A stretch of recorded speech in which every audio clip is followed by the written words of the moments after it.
introduce you to Eddie Tanner. He is, yeah, let's give a big round of applause. He's going to give you a workshop on preparing new beds and working with soil, and he is the owner of Deep Seated Community Farm in Arcata, and he's also written the book, The Humboldt Kitchen Gardener, a locally oriented gardening guide, and he has professionally farmed in the North Coast since 1999, so you are in very good hands. So please give it up for Eddie Tanner. Thanks, I'm happy to be here today. So once you've decided that you have a good space to garden and you want to put garden beds there, I really recommend, say you've said this is an area where my garden can be. I really recommend thinking about individual beds and pathways first. Because we're going to do a lot of work to get our garden beds ready and then to prepare them and to amend them and to make them happy for our plants. And we really don't need to put that effort into this whole garden area when we're going to be walking over parts of it.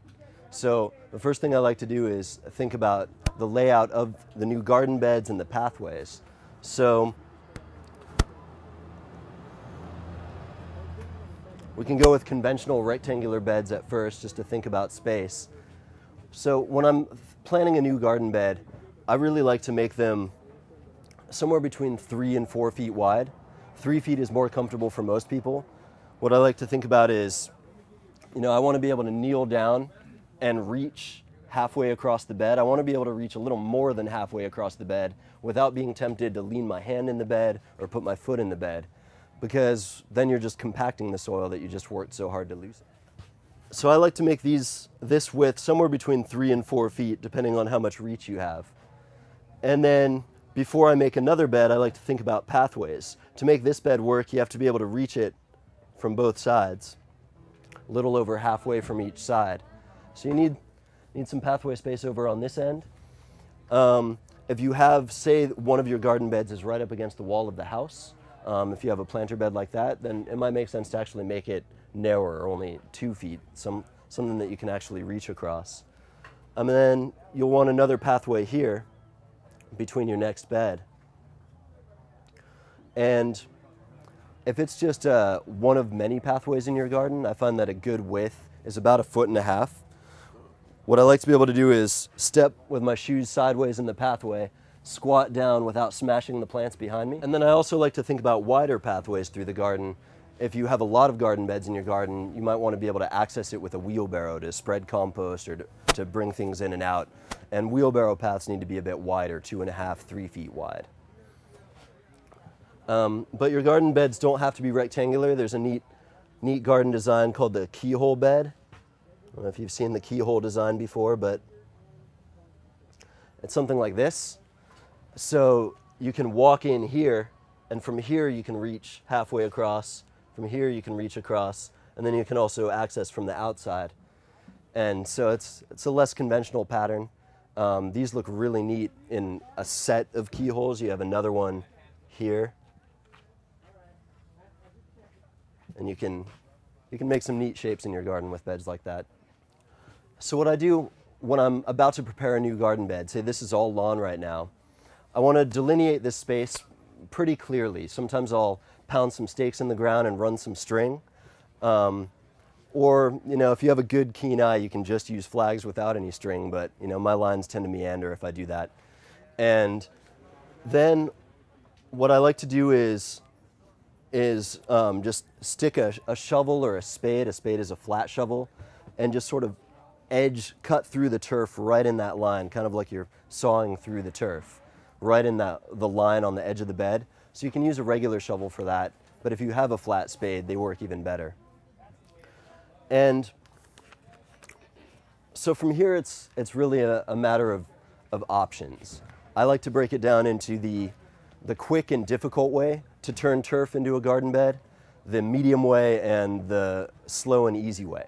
So the sheet mulch method probably takes the least effort of all the techniques that I use to turn lawns into gardens, but it also takes time. If you were to sheet mulch a bed right now, it would be ready for the spring. But if you try to, if you wait till the spring and sheet mulch a bed, it's going to be hard. It might not be ready till next fall. So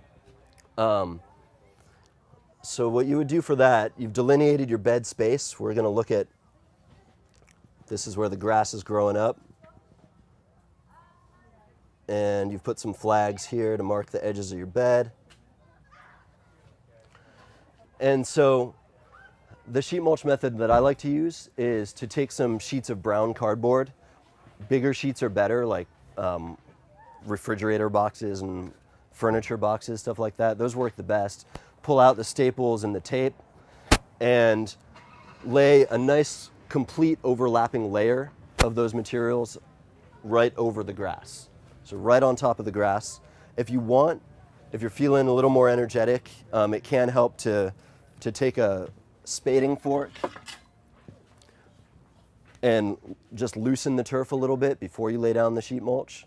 But, you know, not trying to get deep, just a little shallow loosening. And so lay down the cardboard. If it's this time of year, everything's really dry. We'll talk about moisture in a little bit, but it can help to moisten everything first, to run a sprinkler over the ground and then actually try to soak the cardboard a bit before you lay it down. That's going to speed up the process. So I lay down a couple sheets of cardboard. We get nice complete overlap. And then on top of the cardboard, I like to use just semi-fresh compost, something that's not, you know, kitchen scraps that aren't so fresh that they're going to attract pests, but it doesn't have to be the kind of finished compost that you would wait to turn into your garden beds. You can use something halfway in between. So that's, if you have finished compost in abundance, go ahead and use finished compost, but if all you have is something half finished, you can still use that too. If it's too fresh though, you know, critters are going to come and tear into it.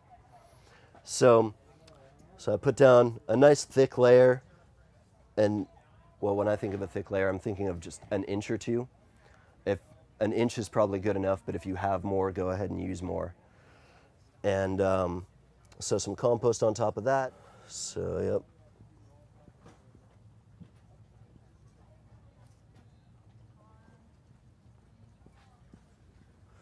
And I like to use straw as opposed to hay. Hay has a lot of seeds in it, and those seeds will end up sprouting in your garden.